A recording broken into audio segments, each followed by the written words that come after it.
You ever hear about a dog so wild they called him the Devil's Shadow? Out in the wide-open plains of northern Montana, there was this beast named Odin, German Shepherd, so massive, his growl could make your heart skip a beat, his stare like he was looking straight through your soul. Nobody could get near him, not trainers, not vets, nobody. Three of them tried. Two ended up in the ER, and the third? Well, he just quit, said Odin was a lost cause, a monster in fur. But there was this one guy, Caleb Morrow, a tech billionaire who'd made his fortune in Silicon Valley before vanishing to a sprawling ranch, who wouldn't give up on Odin. Caleb wasn't your typical rich guy, didn't throw parties or chase headlines. He just lived out there, surrounded by dogs, not people, like he was hiding from something.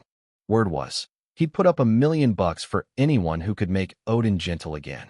$1 million. But you could tell, it wasn't about the money, it was about that faded photo on his desk, a kid with a dog that looked just like Odin, captioned "Me and Shadow, 1978.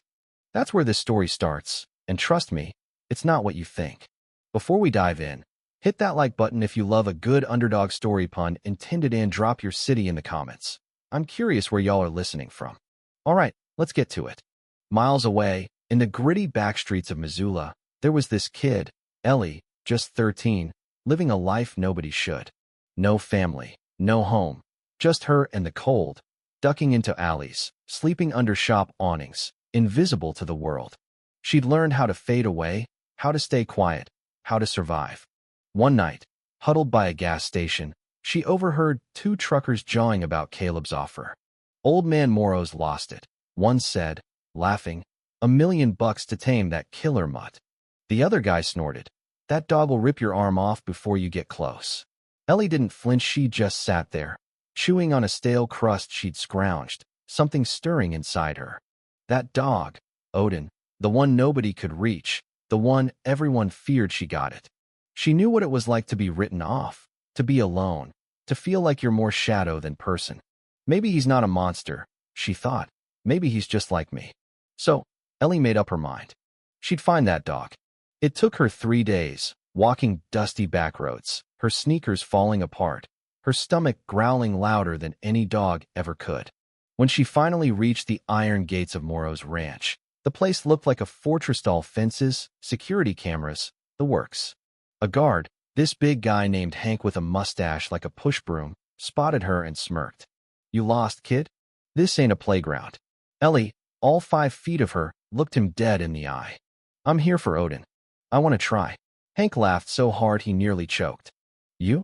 That dog will eat you for breakfast. He turned to walk away, but Ellie didn't budge. She camped out by that gay day 1, day 2, day 3, sleeping on the gravel, eating scraps she'd saved. By day 4, even Hank was whispering to the other guards, "Who is this kid?" Finally, a crackle came over Hank's radio, and a voice low, steady said, "Let her in." Caleb Morrow himself came out to meet her, this tall, gray-haired guy with eyes that looked like they'd seen too much. He studied Ellie, her ripped hoodie, her dirt-streaked face, and said, "You're the one who's been out here all week." What? Ellie didn't blink. Nobody else can reach him. I know what that's like. I think I can. Caleb tilted his head, like he was seeing her for the first time, and after a long pause, he said, "All right, kid. Sunrise tomorrow. One shot. Don't blow it." That night, Ellie didn't sleep. She just sat there, under the stars, thinking about Odin, wondering if she'd made a huge mistake. Sunrise came, cold and sharp, the kind of morning where your breath hangs in the air.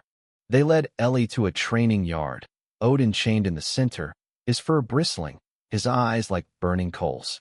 The handlers stood way back, gripping their radios, ready to jump in. Ellie stepped forward, small, steady, no fear in her face. Odin growled a low, guttural sound that made your bones hum, and lunged, the chain snapping taut, dust kicking up around him. The handlers flinched, but Ellie? She just knelt, right there in the dirt, and stayed still. No words, no commands, just stillness. Minutes dragged, in 5, 10, 15, and Odin's growl softened, then stopped. He watched her, head cocked, like he was trying to figure her out. Slowly, Ellie reached into her pocket, pulled out a piece of bread she'd saved, and set it on the ground. Odin sniffed, hesitated, then inched closer and took it, gentle as a whisper.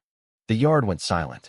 For the first time in years, Odin sat, calm, next to a human, his eyes softer, like he'd found something he'd been missing. Caleb stepped forward, his boots crunching in the dirt, his voice barely above a whisper. "Kid, you did it. Nobody's ever gotten that close. The million's yours." Ellie looked up, her face smudged but fierce. "I don't want your money," she said, her voice cracking just a bit. "I want a bed, 2 meals a day, and I want to go to school." The handlers froze, glancing at each other like they'd heard wrong. Caleb just stared, his jaw tight, like her words had hit him somewhere deep. After what felt like forever, he nodded. "You'll stay in the main house. School starts Monday." That night, Ellie slept in a real bed, the first one she'd had in years, the sheets clean, the room warm.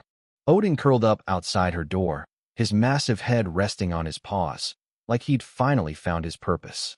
Down the hall, Caleb sat alone, holding that old photo of him in shadow, his first dog, the one who'd been there when the world still made sense.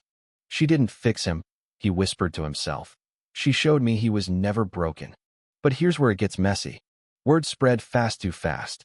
The locals in town, the ones who'd always whispered about Caleb's crazy dog obsession, started stirring. A woman named Marjorie, head of the local HOA, got wind of Ellie staying at the ranch. She'd had it out for Caleb for years, ever since he'd refused to sell his land for her fancy development project. "A street kid and a killer dog?" she sneered at a town meeting, her voice dripping with venom. "That's a lawsuit waiting to happen. We need to protect our community." Protect? My foot. She just wanted Caleb gone, and Ellie was her excuse. She rallied a few neighbors, spun stories about Odin attacking kids, about Ellie being trouble. It wasn't true, but truth doesn't matter when people want to fight. They showed up at the ranch one evening, Marjorie leading the charge, demanding Caleb send Ellie away and put Odin down.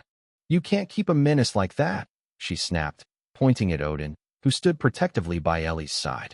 Ellie, barely taller than the dog, stepped forward, her voice shaking but clear. "He's not a menace. He's family, and you don't get to decide who stays." Caleb backed her up, his voice like steel. "This is my land, Marjorie. You don't like it? Take it up with my lawyer."